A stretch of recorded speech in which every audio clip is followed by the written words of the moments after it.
And you're back, son of a gun. 210 health is too much, my friend. But hey, if this is the way it's going to be, then I guess that's that. The main question becomes, how do I best deal with you? Could go with some of our hard-hitting AoE, though it's a little bit on the inefficient side when it comes to magic points. Irradiate is definitely our best bet for damage output, but again, not really feasible to let this son of a gun get in too close.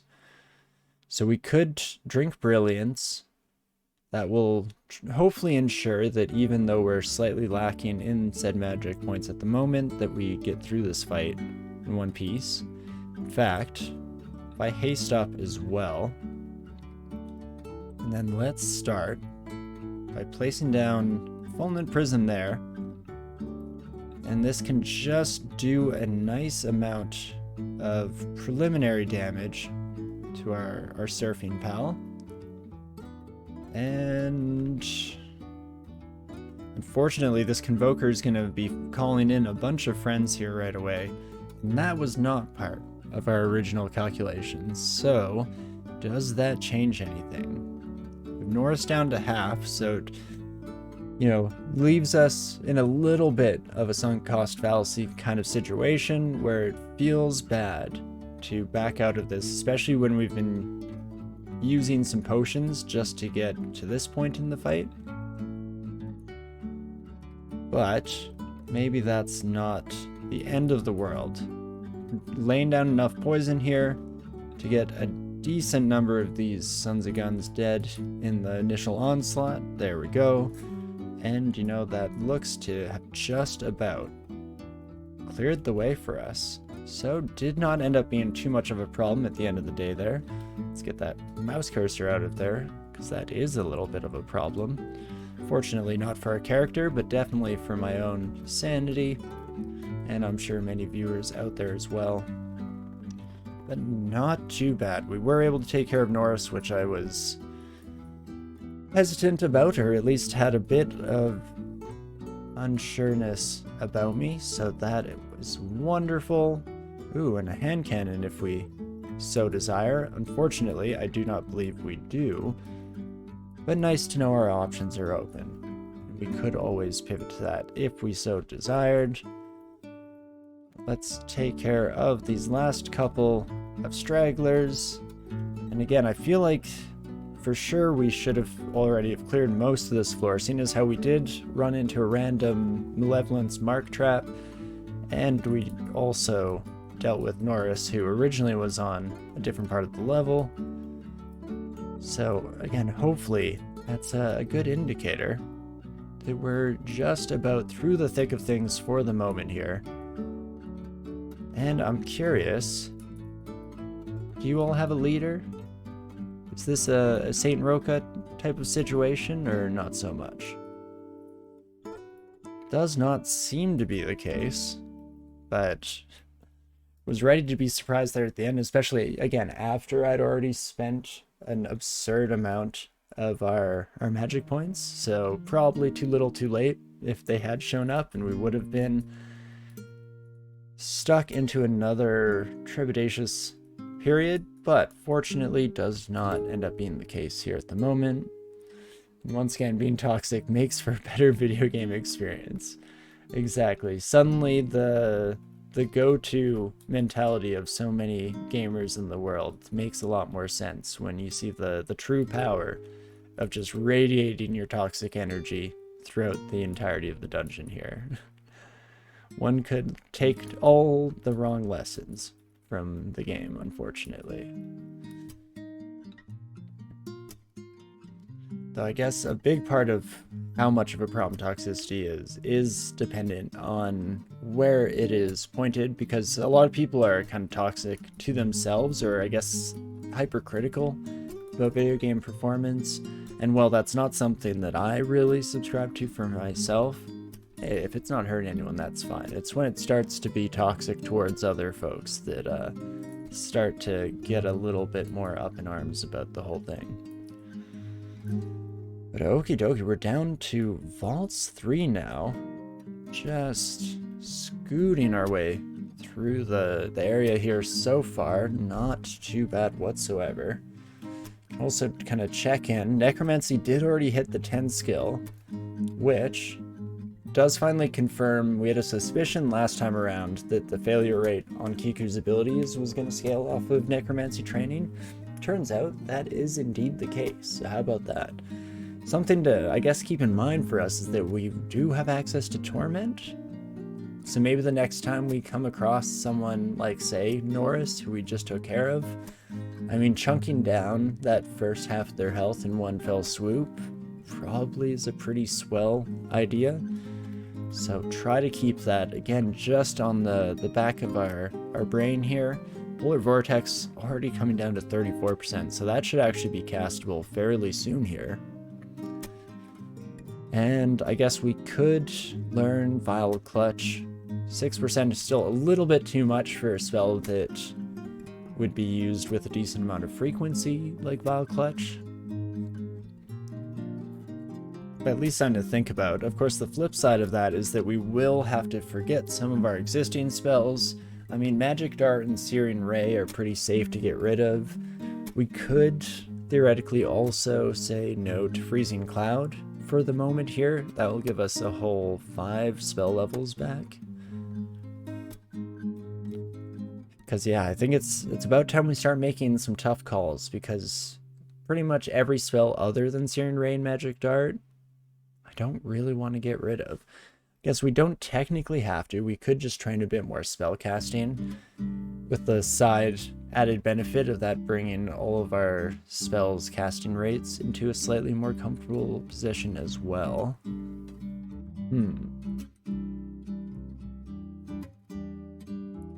Maybe just a little bit. Let's see how a couple levels treats us and where we'll end up with that, shall we? And once more into the breach. Let's do this. I'm sure we're not completely out of the hot water yet. I could very easily see us running into a few more problems. We get the Book of Annihilations, Chain Lightning, Firestorm, and Shatter all added to our library.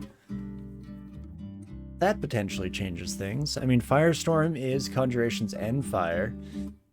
That's why it still has a pretty abysmal failure rate. It's been a long time since I had a Firestorm run though, and it's funny, when I get Polar Vortex on the majority of my characters, I kind of get used to that being the kind of icon of level 9 spells, when at the end of the day I think it is one of the lower damage ones. Shatter and Firestorm both being just absurd amounts of AoE damage distributed across the entirety of your screen. I guess Firestorm a little more localized than that, but very quickly can fill up all of the intervening space for sure with a few different casts. So it doesn't necessarily change things in a drastic way. What we could do is still keep our current training, get Polar Vortex online since it is fairly close to being so already, and then entertain the potential idea, the thought experiment of pivoting over to Firestorm and seeing how that treats us. Just need to live long enough to make said decision. But again, not too far outside of the realm of possibility here. At the moment, we're looking pretty good, and we're feeling fine as well. I should not be swinging this Bardiche. In fact, I should probably just switch away from the weapon before I continue to accidentally waste 2 full turns doing minimal amounts of damage really at the end of it all. But I don't know where I land on the dichotomy of, yes, that is a potential danger, but is it more dangerous for me to completely forget about my lack of electricity resistance and find ourselves in a, if you'll forgive the play on words, a shocking turn of events? And I think I tend to lean a little bit more towards kind of caveating for my own stupidity more than anything else, because if anything's going to get me killed, I mean, sure, the dungeon has tons of scary threats to throw our direction, but the biggest threat of them all is my own ineptitude, so protecting against that, a little bit of anti-hubris measures, as it were. Can't really go wrong. I say as we take an absurd amount of damage from our equine buddies here, so that's not great. And there we go. We do let them approach real quick, just to play it a little bit on the safe side, and then if you're all gonna bunch up in such fine, nice order, then we may as well in turn engage in a little bit of ignition action there. Fantastic. Closing the gap there, well, probably necessary just because there's no chance of us running away from a faster enemy that uses ranged weapons. Nonetheless, was still a terrifying experience, so let's hope that we don't have to push the limits quite in that capacity anytime in the near future, at least not if we can help it. But fantastic. That brings us to seemingly just about the end of our Vaults journey here. We will probably explore a little bit of Vaults 4, if not the entirety of Vaults 4 before we go, of course, just to make sure we're in as best of a position as possible for our endeavor into depths as well after this. But we shall see, I guess, how it all goes down and how we fare. Oh me oh my. Again, nothing but yaks as far as the eye can see. These yak attacks have got to stop. Yak attack, I don't know if we'll be back. Unfortunately, does not seem to be the be-all end-all at this very moment in time. We live to fight another fight, to see another day. And now for real this time, that should just about be the floor. Fantastic, there we are. I mean, I guess we just continue for the time being. We can do a quick peek in with our skills here. Spellcasting definitely on the up and up. We're up to 9 spell levels as well, so we can at the very least... I mean, we could bring Polar Vortex into the spell list here if we so desired. At least that way, once it does come online at a bit more of an acceptable failure rate, we'll have it immediately instead of realizing mid-fight that we've made a horrible mistake. So let's do it. I was tempted to instead learn the Vile Clutch spell here, just so we had that available to us. It's a nice, like, pseudo-defensive spell. You know, it does a decent amount of damage, but the constriction root that it does on enemies can definitely keep them from breathing too dangerously down our necks here. But maybe that's something we won't worry about immediately. Something we will, on the other hand, think about immediately is probably buying this potion of magic. We will have to free up some inventory space, but that shouldn't be too much of an ask, all things considered. You know, we have lots of extra cash, so I think Enlightenment and Curing can all join the party as well, and we'll have that cancellation and mutation marked in our shopping list as a potential option for us to come back for in the future.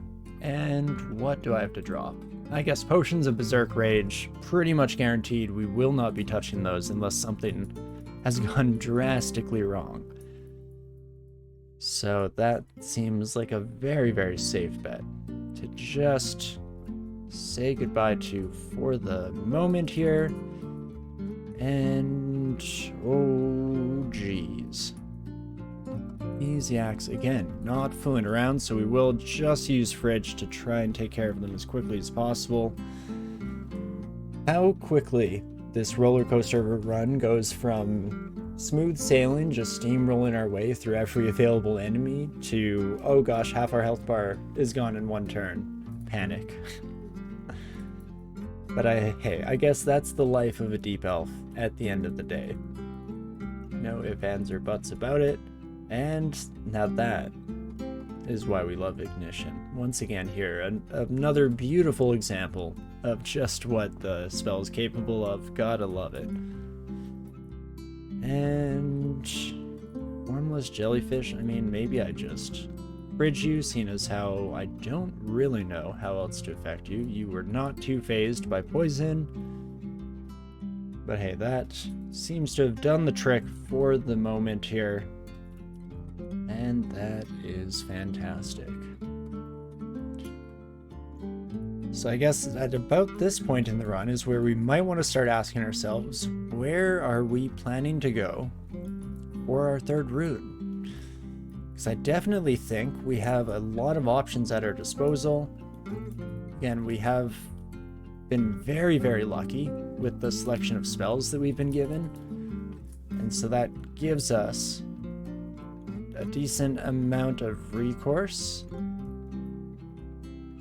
Let's knock you back, and then I'm not sure. Okay, one of you does have the ability to open doors. That is a crying shame, but not the end of the world. We'll just keep backing up. Ooh, until the barbs in our skin make it untenable. But hey, we'll blast you, and if we just wait out a turn here, that fortunately fixes the Barbara issue, get those barbs out of our skin, and we're able to just walk back to the stairwell under our own volition. Ooh-wee. Well, never a dull moment at least.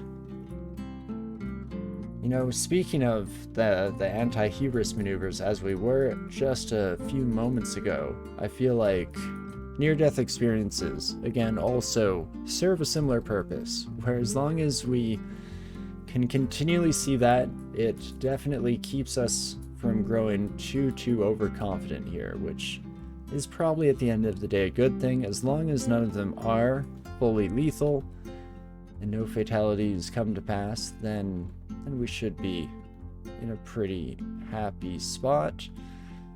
I'd kind of like just one of these sons of guns to wander up my way. There we go. We'll actually let you next to me, as much as I hate to do so. But I think that Irradiate is kind of our best bet for dealing with them. Oh, and you're wearing poison resistance armor. Where the heck did you get that, my friend? Unfortunately, not going to be too much of a difference maker at the end of the day here. Just means we have to swap over to our other sets of spells, and that should just about do the trick for the time being. Not too shabby here whatsoever. We've been very lucky with those sentinels as well. I feel like we probably deserve to have been marked many times over prior to this, but fortunately they seem to either not be casting it or we've been resisting it on that less than ideal percentage. Either way, not too much to complain about, and we should be able to just sprint our way through the last little bit of vaults here. Not too bad, and it'll be a nice chunk of experience, kind of bringing us to the point of having our next sets of spells online, so that, of course, is wonderful in its own right. And you know, let's bring all of you kiddos in this direction. Ooh. We also hit that ice magic skill of 22, so I actually should probably check back in on Polar Vortex, see how the casting rate is looking. Because otherwise, what do we wish to train here? We could just go back to train some fighting. Again, health is just always in short supply on the deep elf side of things, so that's probably a decent idea. Alternatively, once we're fully comfortable with where our spells are at, I've been eyeing up the shields here, wanting to get to the point, I guess, of where we can use that kite shield that we've been lugging around for the past long while here.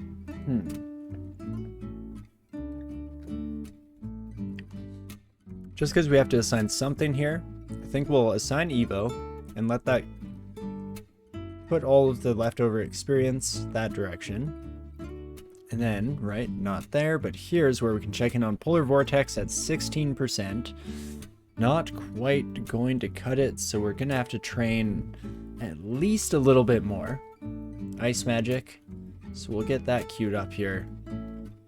And hopefully have that online before too much longer. Definitely be nice to have another kind of offensive ability at our disposal. And there we go. As soon as we take care of the Actar Captain, things simplify a wee bit on this side of things as well. So not too shabby at the end of the day here whatsoever. And in fact, yeah, that's Vaults 4. Done and dusted. Holy moly. So to go back to the question that we posed a bit ago here, where do we wish to go for the third rune? In a pretty decent position for slime, but as a blaster caster, we also probably do have the capabilities of dealing with Vaults 5. I mean, we wouldn't be heading in there now. Let's not get too ridiculous at this time, but definitely is an option for us. And I'd say those two are the big ones, because I don't believe we have too much interest in heading down to the Abyss side of things. Spellcaster like this, that's way too squishy for their own good, likely to not last too long in the ever-changing, ever-presenting enemy environment of the Abyss, so that's less than ideal. Oh my gosh, as we get a raid here from Sprig. Hey Sprig, how's it going? Hope things are going well for you. I hope you're having a wonderful long weekend here, if you're lucky enough to be getting a long weekend. But yeah, definitely lovely to see you. Hello Raiders as well. If you haven't seen me before, my name's Torinski, and this is pretty much what we do for the most part. On stream, DCSS Sunday, playing our favorite game, Dungeon Crawl Stone Soup. And at the moment, we're trying to get through with our Deep Elf Spellcaster, who's a little bit on the squishy side, but can blast the cast like no one's business. So anyway, we just start blasting and all that good stuff. But okie dokie. I guess, speaking of said Deep Elf, we should probably decide on where we want to go next. How's the run going? It is going fantastic so far, thanks. No, we've been very lucky, a few near-death experiences, which, you know, part and parcel of the game here for sure, but all in all, not too much to complain about. We've been lucky enough to find a very good selection of spellbooks. We have access to the majority of kind of high-level spells that we might want for the remaining interim of the run, and so looking pretty solid. And to that end, we're going to head back out and start exploring into depths, the next section of the dungeon here. Things might get a little bit hairy, but hopefully nothing we can't handle, nothing we can't deal with. But hey, who knows what depths has in store for us, eh? And nothing too scary here, definitely a bit of a welcoming party to say the least, but shouldn't have anyone that we can't take care of on our own. And so we'll just let them walk their way, or I guess maybe more accurately in the case of these specific monsters, waddling their way over to us and take care of them in small little files. Not too shabby whatsoever. Let's grab a drink before we jump back in, and hopefully the rest of the depths goes just as easily as the entrance. Because I mean, at the end of the day, we're always fond of saying that the entrance is the scariest part, because you're very much bottlenecking yourself, and if things go horribly wrong there, then there's generally not a whole lot of recourse to take. But I should double check. We do have some fire resistance for the red dragons here. Not too much, but should be just enough to keep us in one piece. And we do manage to skirt by the skin of our teeth. Of course, we do attract a few more friends in the interim period, but again, for the most part, it's nothing we can't handle. Besides the Jiangshis here, we're definitely not quite in our best fighting form. They do just have 65 HP, so I think that the be-all end-all is going to be to just start casting ignition here, fireballs for the whole party, and that should just take care of our problems. Again, it's good to be a mage. It's nice when you can just absolutely demolish everything without having to worry too much about the defensive side of things. Which, you know, is my way of coping with the fact that in just mere moments I could find myself frantically panicking and wondering how the heck I'm going to get out of this situation. So we'll see how it goes. But all in all, not too shabby. But I guess, Sprig, I should have asked, how are you doing? How's your stream? Sorry, my manners are not here today. Also, of course, no pressure to stick around whatsoever. If you have anything you need to do with the rest of your day here, then definitely feel free to do so. I do appreciate the raid a whole lot, though. And on the flip side, for anyone who was here prior to the raid, I would of course highly recommend checking out Sprigleaf. Always a lot of fun. A few times I've caught them on stream, and any friend of Brains is definitely a friend of ours, so definitely head that way and say hello. But okie dokie, we have a few of our Hell Knight friends here, which is less than ideal, shall we say. Specifically because they're resistant to the fire magic side of things, so we can't employ our usual tactic of just fireballing them all into oblivion, and instead we're gonna have to slow play this the ever so slightest amount, just to make sure we get through in one piece, though fortunately that does seem to be the case here for the moment. Though, oh my gosh, we keep making new friends. At some point we need to have a distinct breaking point where we can actually rest up and replenish all of our magic points. There we go. With that, we should be back into a nice comfortable position, sitting pretty and looking good for finishing off the rest of the floor here. At least if we can help it, if we're able to. Fantastic. Still a couple stragglers left behind from this encounter as well. The Hell Knights, we can just use our refrigeration, kind of swapping over tactics. Ooh, and the Enchantress shows their face. Why, hello there. Mass confusion is going to be a problem. Slow is definitely a problem. I mean, the fortunate flip side of all this is, again, we have lots of unavoidable damage. So even the agile, sprightly, is that the word I'm looking for? The Spriggans that are on their toes here shouldn't be too much of an issue for us to deal with, I guess is what it all boils down to. Ooh, as we do get confused, right after clearing out the majority of the riffraff. So I guess that at least opens us up to just dealing with you. 36 damage on your weapon is still a little bit more than I would like, for sure. Unfortunately, we don't really have the magic points to do a heck of a lot, but what we can do is Vial of Floods to flood them and not allow them to cast spells, at least temporarily. We have a pseudo-silence in effect, and then maybe we just keep blasting with our Ice Wand.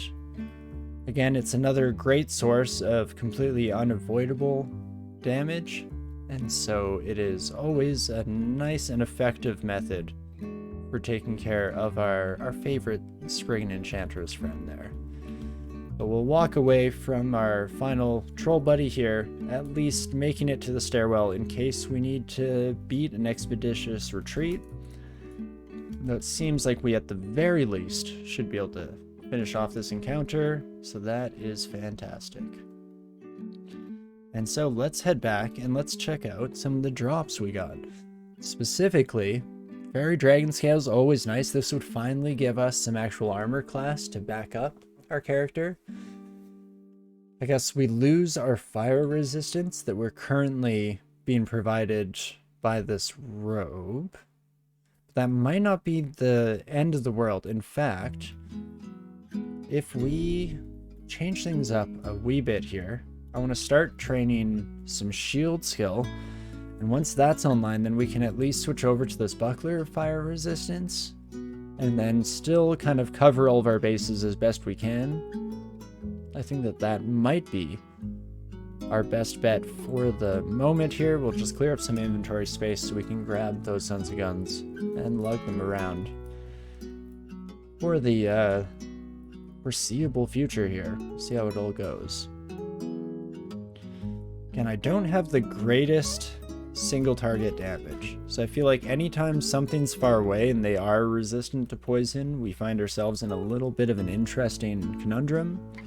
Fortunately, has not really been a huge problem thus far, at least not to the point of actually coming to a head. But of course, the flip side of that is knowing myself. That means that we will not recognize it as the issue that it truly is until we find ourselves a little too late into the process. So I guess there's something to be said for maybe trying to do a little bit of advanced legwork. But hey, we'll see how it goes. Polar Vortex now down to 11% failure rate, so over time, we're slowly but surely getting to a stage where we can start working that into our general routine here as well. Otherwise, I don't know what I can really bring to bear against this buddy, except maybe I just drop some fulminant prisms. At least they can't cross the lava towards us, so thank goodness for some small victories in that regard. And we'll just place down a few different fulminant prisms here to just slowly but surely whittle them away. Of course, yeah, it does create enough noise to start bringing down attention from above as well, but fortunately doesn't seem to be anything we can't deal with. And a Grand Grimoire doesn't really have spells I have too much of a vested interest in either, so we'll just leave that by the wayside for the time being, and we'll keep on keeping on, I guess. That was just Depths 1. Oh my gosh, Depths 1 definitely. Ooh. Felt to drag on for a long while. And ooh, geez Louise. Oh no. Oh, terrible mistakes were made. I didn't even realize quite how drastic this damage was as we take a few too many rocks to the face. And just like that, folks, there goes Elf. Gosh dang it. Oh, that was so silly of me. After all of my big talk of anti-hubris and enough near-death experiences to prevent just such an occasion from happening, we do find ourselves very stupidly standing still a few too many turns, and it all goes to naught here. But hey, still had a really fun run, very solid overall. I guess the small victory in all of this, the silver lining if you will, is that we weren't really taking advantage of our god Kiku, so it's potentially a nice idea that later down the road we can just use a bit more of a necromancy-centric character and live up to the notions of our deity here. But unfortunately, not today with Elf. You did great, kiddo. I'm so sorry for how quickly that ended. Oh, DCSS, never change, but oh, how you wound me so.